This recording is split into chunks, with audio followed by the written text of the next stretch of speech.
bienvenue dans votre coaching numéro 2 de la semaine Ménage ta vie. Aujourd'hui, on va parler des relations. Mais avant de parler des relations, j'avais envie de vous parler parce que celles qui sont sur ma communauté Nourrir, vous avez vu passer que j'ai dû me rendre à l'hôpital.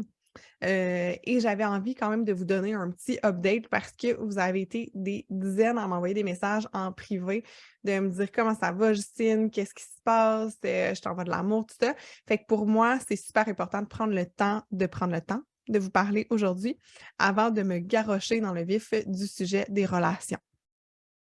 Donc, ceci étant dit, dans le cadre de la semaine, vous allez pouvoir reprendre les replays, soit en formule audio, quand le micro enregistre, parce que soit du temps passant, ça faisait 5 minutes que je parlais sans que le micro enregistre. Et vous allez pouvoir reprendre l'audio sur le podcast ou encore reprendre la vidéo sur la chaîne YouTube. Donc, ne vous en faites pas. Et si vous faites partie du défi super cool, en fait, d'aller télécharger votre guide pour pouvoir répondre aux questions, pour pouvoir suivre un peu, savoir où est-ce qu'on en est, je viens de déposer en commentaire sur Facebook le lien pour pouvoir t'inscrire et sinon, ce sera dans les notes d'épisode sur le podcast. Qu'est-ce qui s'est passé? Pourquoi je me suis rendue à l'hôpital? En fait, c'est que dans la nuit de dimanche à lundi, je me mets à parler à mon chum et il n'y a rien de clair qui sort. J'essaie de dire des phrases, puis la phrase est incomplète. J'essaie de dire le mot chat, puis c'est le mot chien qui sort. Là, mon chum me regarde, il fait comme: «T'es-tu en train de me fucking niaiser, là?» Tu sais, il était genre inquiet. Mais en même temps, il était là, peut-être qu'elle niaise. Puis finalement, moi, ça me prend la panique à l'intérieur de moi parce que mon bras se met à me faire mal, ma bouche, ça se met à engourdir. Je suis comme: «OK, qu'est-ce qui se passe? Comment je me sens? What the fuck?» tu sais? Fait que finalement, je réussis avec toute ma concentration et toute mon énergie à prononcer la phrase: «Je vais aller me coucher», mais ça faisait une demi-heure qu'il y avait rien de clair qui sortait quand je parlais. Fait que finalement, je suis allée dormir et le lendemain, j'ai fait le pep talk avec vous autres. J'ai fait une petite journée de travail lundi, mais j'avais mal à la tête. Fait qu'en après-midi, j'ai fait une sieste, tout ça, et je me suis pas plus inquiétée que ça qu'il faut parce que j'ai un passé de fille qui faisait des migraines des dizaines et des dizaines par mois. Fait que c'est pas quelque chose qui m'inquiète tant parce que c'était quelque chose que je vivais vraiment, vraiment beaucoup. Puis finalement, quand mon chum revient, en fait, lundi, il fait: «Hey, c'est inquiétant, qu'est-ce qui s'est passé? Tu penses pas?» Puis là, je suis comme: «Ouais, peut-être». Fait que finalement, on choisit de se rendre à l'hôpital pour aller voir qu'est-ce qu'il y a, pour aller creuser un peu plus loin. En passant, celles qui arrivent, dites-nous coucou parce que vous allez voir, je tombe dans le coaching bientôt, bientôt, là. Là, je fais juste une petite aparté, pour vous rassurer et vous dire aussi, de faire attention à vous encore plus tout le temps, tout le temps. Alors finalement, on se rend à l'hôpital, tu sais, l'urgence, l'hôpital étant ce qu'elle est, finalement, ça a duré, je suis rentrée le 20 mars, right? À, 8 heures le soir, puis je suis ressortie hier à 19 heures. Fait que j'ai été 24 heures à l'hôpital, j'ai dormi là-bas, dormi si on peut dormir, mais tout ça pour dire que j'ai été vue par, infirmière, médecin, j'ai passé un scan, j'ai vu le neurologue et tout est beau. On va juste demeurer super, à l'écoute, en fait, de qu'est-ce qui va se passer parce que, effectivement, c'est pas super normal et par contre, j'étais contente parce que le médecin, il a félicité, Gab, hem, d'avoir eu le réflexe d'amener sa blonde parce qu'il dit: «Oui, effectivement, il y a peu de risques, que ça puisse être un AVC, que ça puisse être un AIT, mais ça peut être là» et dû au fait, je pense que c'est comme 4 pour les femmes de mon âge, mais dû au fait que j'ai fait des migraines dans le passé, ben là, on double. Puis dû au fait que j'avais eu d'autres phases d'engourdissement plus jeune, on rajoute un 4. Puis on rajoute donc finalement, je suis pas à un 4 mais je suis plus vers un 20-22 de chance de faire un AIT, de faire un AVC. Fait qu'il dit quand même, on reste à l'affût, puis s'il y a quoi que ce soit, on revient. Hem, et hier, en fait, j'ai pensé énormément à vous, mais j'ai pensé énormément et là, ça se pourrait que je pleure. Fait que celle que ça rendrait mal à l'aise de me voir pleurer, quittez. Hem, j'ai réalisé vraiment durant ce moment-là Tu sais, en fait, la vie nous amène des choses pour qu'on apprenne à tous les jours, que ce soit quand tu fais un coaching, que ce soit parce que tu expérimentes. J'ai comme vraiment imprégné, en fait, du fait que, de un, je suis nettement en meilleure santé que ce que je l'ai été. Parce qu'avant, j'allais à l'hôpital vraiment souvent pour des maux de ventre, des maux de ci, des maux de ça. Puis là, je suis comme: «OK, ben, ça faisait genre 7 mois que c'était pas arrivé, que j'avais dû me rendre à la clinique». Fait comme: «Hey, right, that's it». Et j'ai aussi pris conscience de la force, justement, de mes relations autour de moi, de la force de, des femmes qui joignent mon univers, puis j'étais comme: «OK, c'est tellement lié au coaching qui va avoir lieu aujourd'hui», parce que j'ai compris durant la première cohorte du programme Nourrir ta vie à l'automne dernier, il y a des femmes qui m'ont écrit pour me dire: «Waouh, ce que tu crées, Justine, c'est tellement beau, les liens entre les filles», parce qu'on en avait qui avaient vécu des moments plus tough, puis avaient été supportées par d'autres. Puis hier, ben, c'est moi qui ai été supportée par ces femmes-là. Puis c'est facile de voir le beau qui se crée à l'extérieur de nous, de voir, les filles qui cheer up entre elles. Mais d'être celle pour qui les filles cheer up, de recevoir des messages de mes clientes amies qui me disaient: «Hey, ça va, prends soin de toi, prends le temps qu'il faut». J'ai fait: «Oh my God». C'est tellement plus fort qu'un programme. C'est tellement plus que des capsules vidéo. C'est tellement plus que des questions. Tellement plus que des coachings. C'est des relations qu'on crée. C'est de l'amitié. C'est de l'entraide. Puis hier, quand je recevais les messages, j'ai eu autant, tu sais, une Annie qui m'a écrit pour me faire rire parce que, quand j'ai fait la journée VIP avec Annie, son chum s'est blessé et mon chum l'a accompagné à l'hôpital. Puis Gab, pour aller manger ses émotions, il a été se chercher une poutine. Fait Annie m'écrit: «En tout cas, au nombre d'heures que tu es rendu à l'hôpital, ton chum doit bien avoir mangé 3 ou 4 poutines», tu sais? Puis là, ça m'a juste fait, tu sais, comme rire. J'ai Anouk qui m'a écrit pour me dire: «Hey, prends soin de toi», tout ça et plein d'autres. Puis j'ai fait: «Wow, c'est ça la vie». C'est d'être entouré de gens qui ont tellement d'amour pour toi que peu importe la situation dans laquelle tu te trouves, ils ont envie d'être là. Et si tu as déjà écouté mon podcast ou mon podcast, oui, un podcast, un pas de truc. Et si tu as déjà écouté mon podcast où est-ce que je te parle de ma persévérance scolaire, où est-ce que je te parle d'intimidation, mais ça n'a clairement pas été tout le temps le cas dans ma vie où est-ce que j'avais des relations qui me nourrissaient et des relations qui étaient saines et respectueuses. Donc, à l'intérieur de moi, j'ai construit la croyance limitante et ça, c'est super intéressant parce que les filles, je vous ai parlé de croyances limitantes lundi et c'est pas parce que j'en parle, que je suis capable de vous l'exprimer, de vous l'expliquer, que j'en ai pas. Une de mes croyances limitantes, c'est que si je ne suis pas parfaite et que si je ne suis pas bien, donc si je ne suis pas en santé, si je ne vais pas bien, je ne suis pas digne d'être aimée. Parce que quand j'ai eu des enjeux en santé mentale à 14-15 ans, j'ai perdu mon cercle d'amis qui m'ont mis carrément de côté parce que je n'étais pas au top de ma forme. Et je serais curieuse de savoir en commentaire, sur une échelle de 1 à 10, à quel point tu considères tes relations nourrissantes et bienveillantes? Les relations qui t'entourent en général dans ta vie. Est-ce que tu es à un 10? «Oh my God, je pleure ma vie puis je capote de gratitude sur tout le monde qui m'entoure». Je te dirais que je frôle le 10 actuellement. Tellement j'ai capoté. Est-ce que tu es à un 2? «Aïe aïe, il y a du changement qui est censé se faire». Et il y a pas je vous chicanerai pas les filles, parce qu'on est évolution, parce qu'on apprend tous les jours, parce qu'encore hier, j'ai appris, je savais pas que ma croyance de la perfection est encore là, en moi. Si j'avais pas expérimenté ce petit séjour-là à l'hôpital, j'aurais peut-être pas encore pris plus conscience de comment mes relations sont extraordinaires. Êtes-vous capable de chiffrer vos relations? sans vous taper sur la tête? Êtes-vous capable de vous demander la question, est-ce que je suis satisfaite de mes relations autour de moi?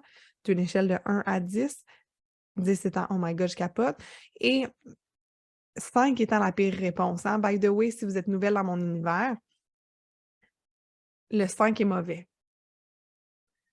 Il y en a peu autour de moi, mais avec ma garde rapprochée, je suis au moins à 8 ou 9. Wow! C'est beau ça. Parce que les relations, c'est effectivement pas dans le nombre. Moi, dans ma vie, j'ai la chance d'être vraiment beaucoup entourée par le métier que je fais. Mais quand tu as 4 personnes autour de toi, tu en as 2, tu en as 3, puis que ces relations-là sont extraordinaires, wow! Parce qu'il y a été un temps dans ma vie où est-ce que j'avais des centaines de personnes autour de moi, mais qu'il n'y avait pas une personne avec qui j'étais assez en confiance pour être moi. Parce que dans nos relations, selon moi, le plus important, c'est le laisser être. Et qu'est-ce que ça veut dire, le laisser être?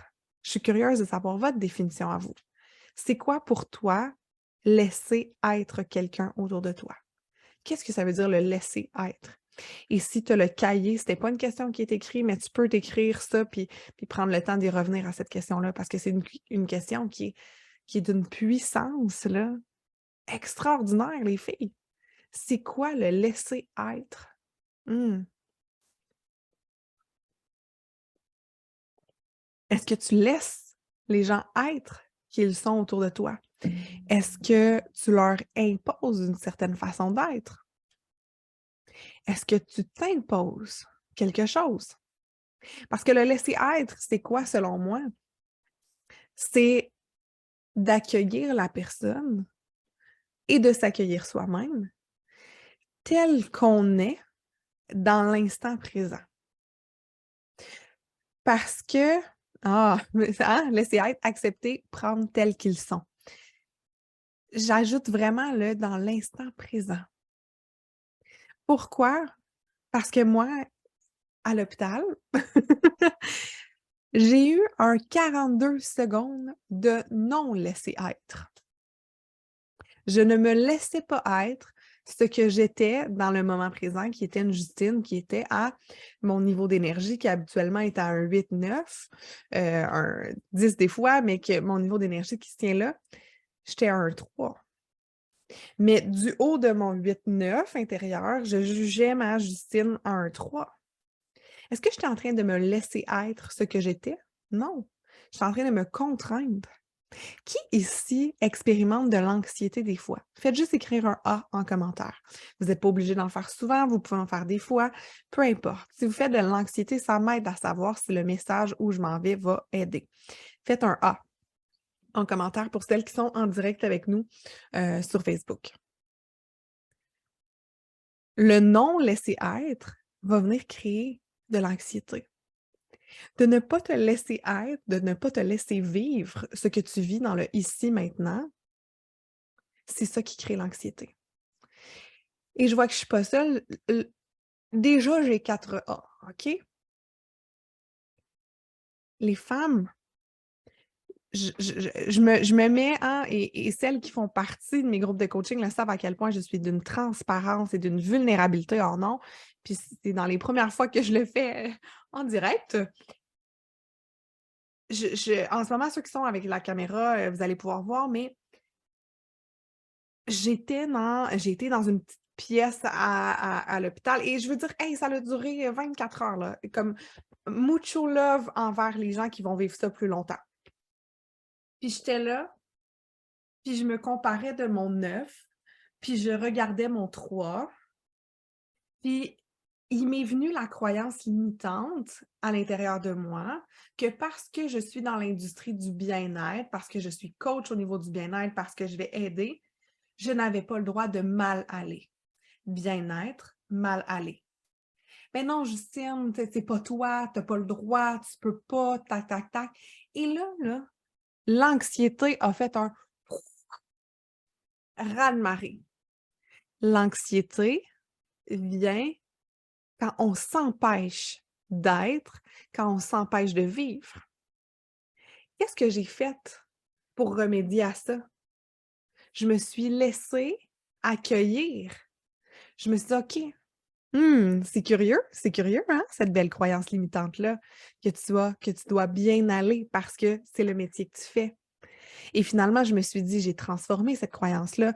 Je me suis parlé, j'ai dit, est-ce que tu es vraiment dans l'industrie du bien-être ou du mieux-être? Et là, soudainement, c'est venu tellement plus léger, mieux-être. Et là, j'ai pris une partie de mon pouvoir, puis je me suis dit, OK, comment je peux mieux aller dans le ici maintenant? Tu peux juste être ici maintenant.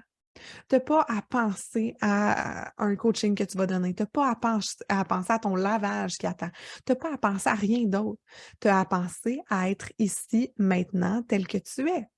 Donc, je me suis mis à respirer. Je suis revenue ici, maintenant, dans mon corps.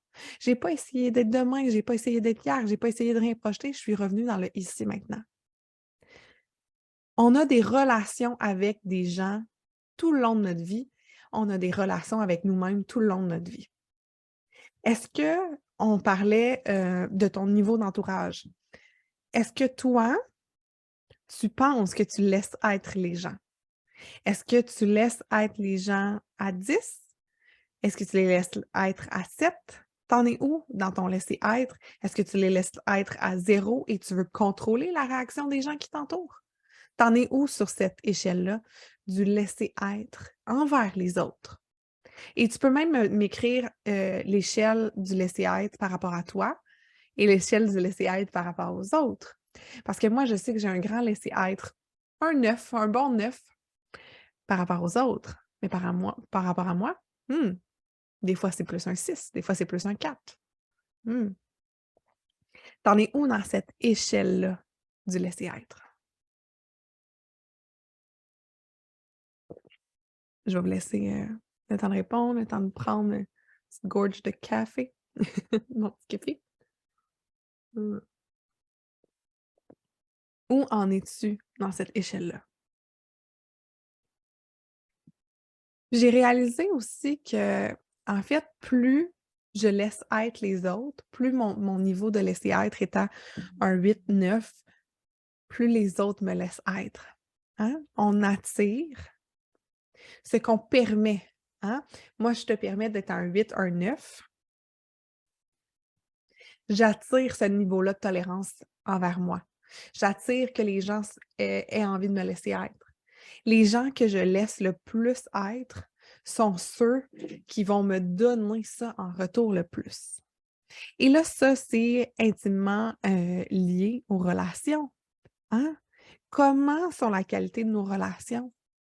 Si tu as des relations qui sont dans le contrôle et dans la croyance limitante de, hem, mon chum devrait agir ainsi parce que mon ami devrait venir à ma fête avec un cadeau d'au moins 30 parce que je lui ai donné un cadeau de 30 telle personne et qu'on est dans l'attente de comment les gens devraient être, comment les gens devraient réagir.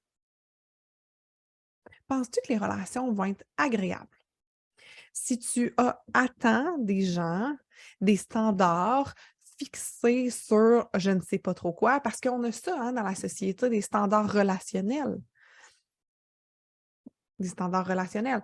Telle personne, parce qu'elle a le statut de ma plus vieille amie, devrait venir à ma fête, devrait faire ceci. Telle personne devrait faire cela pour moi. Est-ce que ça fait du sens, qu'est-ce que je vous dis, des standards relationnels? Écrivez-moi oui en commentaire si ça fait du sens. Je suis en train de lire les commentaires, puis je vois que oui, effectivement, ce cheminement, ce pattern-là, en fait, d'être plus tolérant envers les autres et de l'être moins envers soi, ça revient. Mmh. J'ai dû laisser être pour les autres, mais certains ne se permettent pas d'être eux aussi élevés. Oh! Et ça, c'est tellement, tellement, tellement, tellement, tellement intéressant. Hem, d'être à 2 sur soi-même. OK. Hem Super intéressant que nous, on peut avoir un très grand laisser être face à l'autre, mais l'autre peut ne pas se laisser être lui-même. Je parlais avec l'une d'entre vous hier, en privé de, la joie qu'on s'autorise à vivre selon les gens avec qui on est. Moi, selon moi, les relations servent à échanger, à s'empuissancer, à, grandir. Ça sert à se sentir soutenu aussi, à sentir que tu es pas seul, que tu es compris, que tu es aimé, que tu es entouré et ça sert aussi à célébrer. Célébrer la vie, célébrer des joies, célébrer ce qu'on ressent et pour moi, ça a été beaucoup ça, de m'entourer de gens qui me permettent ces 3-là, qui me permettent d'avoir des échanges qui viennent me nourrir, qui me permettent de me sentir soutenue et qui vont me permettre aussi de me sentir que je peux célébrer. On a de la misère des fois à exposer notre joie devant certaines personnes parce que ces gens-là sont à un niveau d'autorisation de joie personnelle d'un 0. Ou des fois, on se dit: «Ah, mais je peux pas vivre ma joie, à côté de telle personne parce que cette personne-là, ça va pas bien dans son couple, ça va pas bien dans sa famille, ça va pas bien, fait que moi, je peux pas arriver avec ma joie». Est-ce qu'il y en a qui se privent de vivre leur joie auprès de certaines personnes? Si, toi, des fois, tu sens que tu changes ton barème de joie auprès de certaines personnes, écris-moi «joie» en commentaire. On fait ça parce qu'on veut pas déranger. Parce qu'on veut pas nuire à notre besoin ici. Ah, je le fais avec mon finger, ceux qui seront en vidéo. On veut pas nuire à notre besoin d'être aimé. Fait que tu pas une bonne, tu pas une mauvaise personne si tu te prives, de vivre ta joie. Non, au contraire, tu es normal. Tu es en train de vouloir t'assurer d'être aimé, OK? Tu es en train de vouloir t'assurer que les gens autour de toi t'aiment. Parce que on a peur que si nous, on vit de la joie, on enlève aux autres l'empathie qu'on a pour eux. Donc, c'est comme si je pensais que quand je vivais ma joie, je suis en train de dire à l'autre que son malheur n'existe pas. Mais c'est pas vrai ça. Quand tu vis ta joie, tu es en train aussi de vivre ce qui est totalement normal dans la vie, d'être joyeux, d'avoir de la peine aussi. Tu es dans un laisser-être de tout être. Si tu es en train de te priver de vivre la joie parce que l'autre personne vit ça, tu es en train de briser le laisser-être parce que tu ne te laisses pas être ce que tu as envie d'être dans ce moment-là, dans tes relations. Parce que tu as pas envie d'arriver avec ta bonne nouvelle d'un coup que l'autre, ça le dérange. Une de mes meilleures relations, c'est avec une de mes amies, puis, si je sens que je vais me brimer dans ma joie parce qu'elle, elle a peut-être vécu une moins bonne journée au travail, des fois, je vais lui dire: «Hey, ça j'aurais une bonne nouvelle à te partager». Puis là, elle va me dire: «Hey, oui, parfait». Parce que ressentir ce qu'on ressent quand on est triste, puis qu'on reçoit une bonne nouvelle, est-ce qu'on est content de se réjouir pour l'autre? Oui. Puis si ton amie est pas capable de se réjouir pour toi parce qu'elle a le nez dans son caca ou dans ses affaires, peut-être que c'est pas une relation que tu veux sur le long terme avec cette personne-là. Peut-être que si cette personne-là ne te reçoit pas et qu'elle, elle te laisse être à 0 à 2, est-ce que c'est vraiment ce genre de personne-là avec qui tu as envie d'aller? Et là, il se passe quelque chose dans nos vies quand on se met, nous, à changer, qu'on se met à être plus nous, qu'on se met à se laisser être, qu'on se met à autoriser aux autres d'être.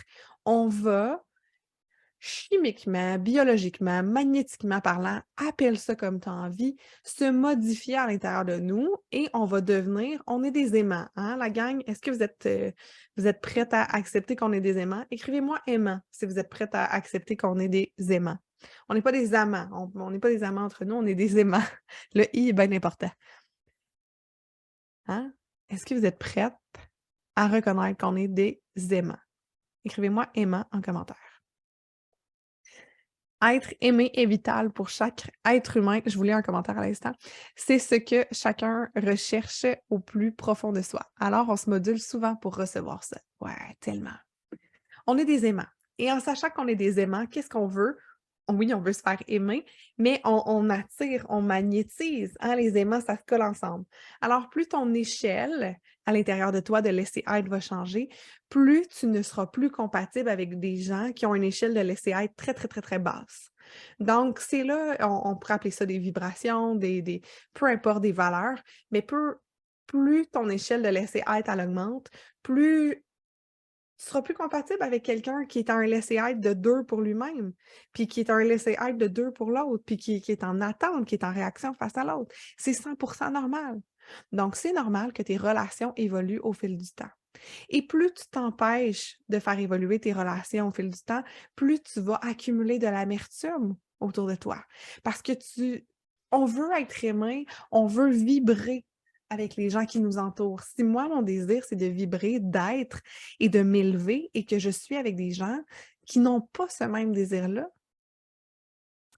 le pattern de l'amour de soi, pas de l'amour de soi, excusez-moi, le pattern de vouloir être aimé par les autres va embarquer et c'est là qu'on va se mettre à se moduler, pour reprendre les mots de Annie, pour fitter in.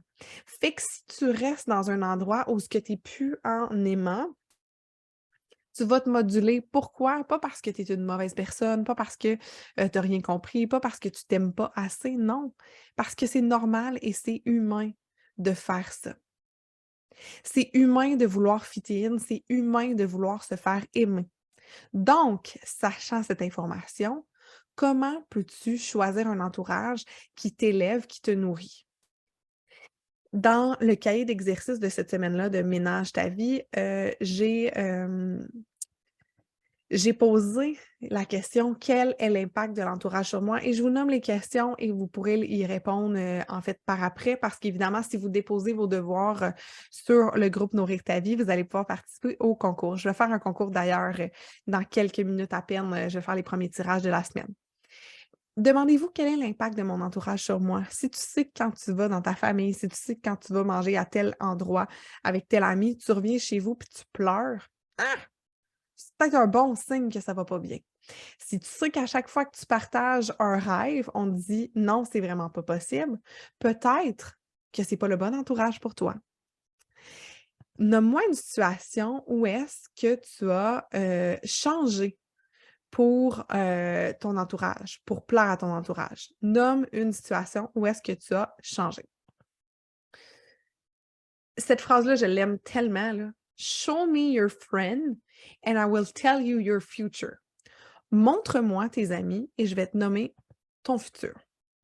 Si tu as des amis qui sont, pour la plupart, qui prennent de la boisson, qui, ont des mauvaises habitudes de vie, puis toi, tu me dis: «Hey, moi, là, j'ai vraiment le rêve de faire des marathons, puis ta, ta, ta». Au niveau des aimants, là, est-ce que ça fit? Pense pas tant. Est-ce que tu peux te créer un nouvel entourage? Oui. Et qui peut contribuer à ce que mon futur goûte meilleur. Donc, ça peut être des coachs, ça peut être, des amis de qui tu as envie de te rapprocher, des amis que tu vois moins souvent. Donc, ça peut être ça. Et là, avant de faire le tirage, j'ai envie de vous partager quelque chose qui, ça se peut que ça vous active, OK? Et je suis prête à dire ça. Si toi, tu t'autorises à faire le ménage des gens autour de toi, est-ce que ça se peut que certaines personnes fassent le ménage autour d'elles et que tu ne fasses plus partie de leur vie? «Ah non, non, non, mais moi, Justine, c'est impossible que les gens veulent plus m'avoir dans ma vie. Je suis tellement une bonne personne, là. Moi, j'aime ça, là, puis là, moi, j'aime les» tu peu. Stop. Niveau de vibration, niveau de valeur, niveau de ci. Est-ce que ça se peut? Es-tu prête à t'autoriser à toi à faire le ménage? Laisser être si tu te l'autorises à toi. Es-tu prête à autoriser aux autres de peut-être ne plus avoir envie de t'avoir dans leur entourage? Et ça, c'est challengeant parce qu'on veut pas être la personne qui est plus dans l'entourage, on veut pas être la personne que son nom est écrit autour. Et là, je le sais, les filles, ce devoir-là va peut-être être challengeant. Je vous invite à plier la feuille en 2. Partagez-moi les 2 premières réponses, puis partagez pas les noms, OK? Je sais que ça peut être gênant pour le devoir. Partagez pliez votre feuille, OK? Je veux pas qu'on lance des amis en dessous de l'autobus, c'est pas grave.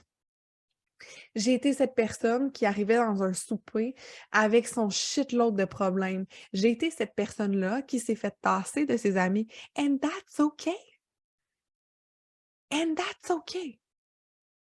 Ces gens-là ne voyaient plus avec moi qu'est-ce qu'ils avaient à faire et c'est correct parce que moi, ça m'a créé de l'espace pour aller retrouver des gens. Mais souvent, il y a des gens avec qui on voit qu'on a vraiment envie d'être amis, Puis on ne comprend pas. Puis on voit cette personne-là comme étant une méchante personne qui ne veut pas nous avoir dans son entourage. Est-ce que tu t'es déjà demandé qu'est-ce que tu amènes à la table? Et ça fit tellement avec ma vibe de chef cuisinière. Si je t'invite chez nous, puis à chaque fois, tu amènes une recette qui goûte pas bon, tu arrives en retard, puis tu viens chialer, est-ce que j'ai envie de t'avoir à ma table? Hell no! J'ai pas envie que tu viennes shifter l'énergie parce que si vous me suivez sur Instagram, j'ai fait une story j'avais 3 pamplemousses, puis je niaisais, puis il y avait 2 pamplemousses qui étaient négatifs, puis il y avait un qui était moisi, là, donc qui était négatif, puis un qui était encore top shape. Mais même si mon top shape, là, il est top shape, il renversera pas la négativité. Ça en prend beaucoup pour renverser la négativité. Donc, qu'est-ce qu'on peut faire, nous, si on sent qu'on est dans un environnement négatif? C'est d'aller choisir un environnement qui est plus positif. Hein? Et à même titre, si on laisse entrer un pamplemousse moisi à notre table, ça se peut qu'il vienne downshifter le reste de la table. Donc, soyez conscient de qui vous laissez rentrer autour de vous. Soyez conscient avec qui vous passez le plus de nombre d'heures. Moi, j'ai fait le calcul en décembre avec qui je passais le plus de temps, tout ça. Puis je me suis vue qu'il y avait certaines personnes avec qui, selon moi, il y avait trop d'énergie qui était grugée. J'ai choisi de me protéger là-dedans parce que je suis la seule personne qui peut être à l'écoute de ça. Je suis la seule personne qui peut venir me créer une petite bulle pour protéger cette énergie-là, parce que oui, les énergies, c'est somme toute quand même fragile. Quand je pense à mon pamplemousse, c'est facile. Et des fois, on n'a pas l'impression qu'on est un pamplemousse moisi. On pense qu'on est le pamplemousse positif. Mais sachez-le, des fois, on est le pamplemousse moisi de quelqu'un, puis on est le pamplemousse pas moisi de quelqu'un d'autre. Ça dépend des facteurs relationnels, ça dépend de ce qui est activé à l'intérieur de nous par rapport à nos émotions, and that's okay. Mais arrêtons d'en vouloir et arrêtons d'être obsessifs sur nos relations et de vouloir vraiment que les gens nous gardent près d'eux. Laissez être, laissez aller. Moi, j'accepte que des fois, je vois plus souvent un ami. J'accepte que des fois, c'est moins souvent. C'est tellement moins énergivore que de pousser, obliger quelqu'un. Puis, malheureusement, je vous parlais de mes migraines en début de tout ça. J'ai eu des amis qui ne comprenaient pas ça et qui ne le comprennent toujours pas. Mais est-ce que je veux vraiment ces gens-là dans mon entourage? Il a fallu que je mette les basses états, les points essayés puis tout le kit, là, parce que maintenant, tu seras pas là dans ma vie pour venir la moisir avec ton pamplemousse. J'espère que ça aura été précieux pour vous de recevoir quelques petites pistes de réflexion. Je vous invite vraiment à aller vous déposer dans le devoir. Je vous invite à déposer le devoir également sur la page, sur le groupe Facebook, excusez-moi, Nourrir ta vie. Et je vous invite aussi à faire une story avec une photo du coaching parce que je fais 2 tirages par jour. Je fais un tirage par story/post et je fais un tirage par personne qui a remis le devoir. Je vous présente les tirages à l'instant. Et hein, c'est où que je m'en vais? OK, attends. T'as peu. Va l'avoir. Parce que je vous présente la voûte au cadeau. Parfait, je vous présente ça. Comment ça marche, la voûte au cadeau? La voûte au cadeau, ça fonctionne comme suit. On devrait voir l'écran complet. Je trouvais ça trop drôle de faire ménage ta vie pour mieux fleurir. Ici, on récompense les actives, donc les filles qui vont prendre action. Comment participer? Prends une photo de ton écran durant les coachings ou en replay en identifiant Ju Read. Ça, c'est mon compte Instagram en story. Et inscris l'information la plus précieuse que tu as reçue. Ou encore, fais la même chose en publication Facebook en identifiant mon compte personnel Justine Reed. Et finalement, dépose une photo de ton devoir. C'est un ou l'autre. Tu vois, ça donne toutes tes participations. Et quand ton nom sera tiré, yeah! C'est des valises comme au banquier! Oh my God! Quand ton nom sera tiré, tu pourras choisir ta valise. Et dans ta valise, il y a un cadeau. Êtes-vous curieuse de savoir quels sont les cadeaux? Vous pourriez m'écrire des petits emojis de cadeaux pour me dire que vous êtes genre vraiment excité de recevoir des cadeaux. Est-ce que vous voulez avoir des cadeaux? Si vous ne mettez pas des cadeaux, je ne vous montre pas les cadeaux, là. Hein? Un moment donné. Mettez-moi des cadeaux. Des emojis de cadeaux. Écrivez le mot cadeau si l'emoji est trop loin. Parce que je vais faire le tirage dans un instant, mais ça me prend l'emoji cadeau. Oh yes! Auriac, let's go, cadeau, cadeau! Si vous venez de vous connecter, vous ne savez pas du tout on est où, mettez des emojis de cadeau, ça va juste aider. Je veux une autre personne au moins. S'il vous plaît. J'aime ça. Recevoir. Ou le mot juste cadeau en commentaire. On va avoir un premier cadeau qui va être tiré pour celles qui ont fait un post ou une story. Donc, je vous nomme qui ont fait post ou story. On a Valérie G, on a Audrey-Anne G, Annie M et Evelyne M qui ont fait une publication. Et nous avons celles qui ont déposé leur devoir, Audrey-Anne, Marie-Christine, Evelyne, Anouk et Valérie. Donc, sans plus tarder, je fais le tirage du cadeau pour celles qui ont fait une story. Roulement de tambour. Et la gagnante, c'est Audrey-Anne G. Donc, Audrey-Anne G pourra se choisir une valise. Je vais l'écrire en commentaire, juste valise. Elle n'est pas en direct, mais elle pourra se choisir une valise. On peut envoyer des petits feux d'artifice. Et on a, en fait, si vous voulez voir, là, comme pour savoir comment je fais les tirages, c'est comme ça. Vos noms sont là. Je dis qu'il y a un à tirer. Et là, c'est celle qui avait remis leur devoir. Donc, Audrey-Anne G, Marie-Christine, Evelyne, Anouk et Valérie, on tire. Tac. Et la gagnante est Valérie. Yes! Ah, je vous montre comment que je fais ça full official. Donc, notre autre gagnante, Valérie, es-tu encore en direct? Tu étais là tantôt, Valérie G. Valérie Geoffroy, si je ne me trompe pas. Donc, Valérie, si tu es là, tu auras une valise à te choisir. Yes! Valuse. J'écris valuse en commentaire.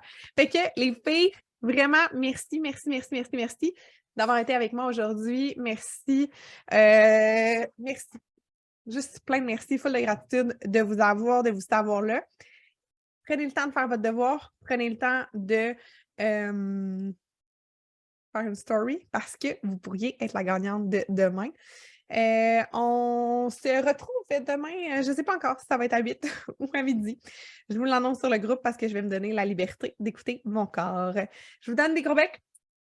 Je vous aime et on se dit à demain. Bye bye! Marie-Pierre, tu prendras le temps de faire ta story d'un coup que tu serais notre gagnante de demain. Ce serait le fun. Story, post, partage, publication. Do what you want. With your body. Je te laisse être. Mais je te donne des pistes de suggestions quand même pour pouvoir t'offrir des cadeaux.